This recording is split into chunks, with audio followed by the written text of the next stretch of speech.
নমস্কার, সাবনাভিক নিউজ নেটওয়ার্কে স্বাগত। পড়েছে বাস, কাজে ব্যস্ত কারিগরেরা। তবে এবার আর প্যান্ডেল বাঁধা হচ্ছে না, তৈরি হচ্ছে প্রতিবাদী ধর্ণা মঞ্চ। এই ছবি সোদপুরের নির্যাতিতার বাড়ির সামনের। গত 2 বছর আগে এই বাড়ির সামনে শারদীয় উৎসবে যে আবহ থাকতো তার সঙ্গে বর্তমানে আর কোনো মিল নেই।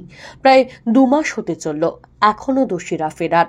তদন্তের গতি প্রকৃতিও স্পষ্ট নয়। উৎসবের মাঝেও মেয়ের বিচার চেয়ে ষষ্ঠী থেকে দশমী পর্যন্ত বাড়ির সামনে বাঁধা ধর্ণা মঞ্চে বসবেন নির্যাতিতার বাবা মা।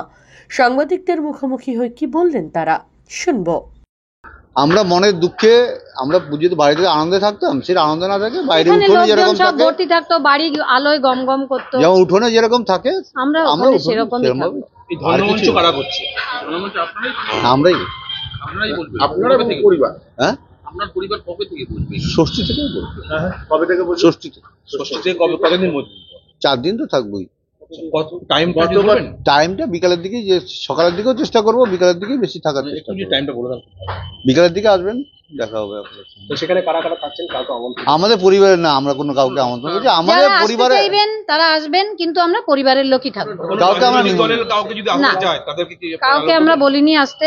আমরা কাউকে বলিনি। যদি কিনা আসবেন তবে মঞ্চে আসতে পারবেন না, নিচে জায়গা থাকবে, বসতে পারবেন না, কোনো কথা বলতে পারবেন। মঞ্চে আমরা চাই না। পরিবারের লোকই থাকবে। মানে রাজনৈতিক ব্যক্তিরা আসতেই পারেন, কিন্তু হ্যাঁ অবশ্যই যেহেতু আসতে পারে, আপনারা তো সবসময় থাকবেন। জুনিয়র ডাক্তারেরা ধর্নায় বসেছেন, চলছে অন্বেষণ। সরকার কেন মানবিক হচ্ছে না, প্রশ্ন তোলেন নির্যাতিতার বাবা মা। বিচার না পেয়ে একটা ব্যাপার তো আছে। তারপরে সরকারকে একটা টাইম লাইন বেঁধে দিয়েছিল, সরকার সে নিয়ে কোনো রকম তাদের সঙ্গে কোনো কথা বলেনি। এমনকি এখনো ওদের সঙ্গে অসহযোগিতা করছে। বায়ো টয়লেটের জন্য ওরা ইমেল পাঠিয়েছিল, কিন্তু জিনিসপত্র দেওয়া হচ্ছে না, কোনো ব্যবস্থা করে। এগুলো তো সরকারকে বোঝা, হ্যাঁ অমানবিক না হয়ে সরকার কিছুটা মানবিক কেন হচ্ছে না এইসব বিষয়গুলো নিয়ে। যেমন কালকে ফুলতলিতে একটা ঘটনা ঘটেছে, আজকে পাঁশকুড়াতে একটা ঘটনা দেখতে, হ্যাঁ পটাশপুরে একটা ঘটনা দেখতে পাচ্ছি, দত্তপুকুরেও নাকি এরকম একটা ঘটনা দেখলাম, একটা হেডলাইন ছিল। এগুলো যদি সরকার মানবিক ভাবে না চিন্তা ভাবনা করে, তাহলে এগুলো সামনে কি করে? সামনে কোনো লক্ষণ দেখতে পাচ্ছি না। মুখ্যমন্ত্রী বলছেন এটা দুর্ঘটনা। হ্যাঁ, এর বিরুদ্ধে আমাদের তো তীব্র প্রতিবাদ জানিয়েছি। একটা আমার মেয়ে ডিউটিতে ছিল এবং কলেজের মধ্যে সুরক্ষিত জায়গায় পাঠিয়েছে, সেটা দুর্ঘটনা কি করে উনি বলছেন? সেটা তো ওনার মুখ্যমন্ত্রী বলছেন কি করে, আমি তো বুঝতে পারছি না। কার দুর্ঘটনা হলো? দুর্ঘটনাটা কার? যারা ঘটালো তাদের দুর্ঘটনা? আমার মেয়ে তো ডিউটিতে ছিল। ইচ্ছাকৃত খুন এবং রেপ এবং খুন, এটাকে উনি দুর্ঘটনা বলবেন? তাহলে তথ্য প্রমাণ লোপাট, সেগুলো কি হলো? সেগুলোও কি দুর্ঘটনা? আমি মা হিসাবে ওনার কাছেই জানতে চাই, এগুলো আমার মাননীয়ার কাছেই জানতে চাই, কি দুর্ঘটনা এটা? আমার মেয়ে তো অন ডিউটি ছিল, হসপিটালের ভিতরে কি করে দুর্ঘটনা ঘটে? কার দুর্ঘটনা এটা? কতটা ব্যথা লাগছে মনে, মুখ্যমন্ত্রী ডান্ডিয়া নাচছেন।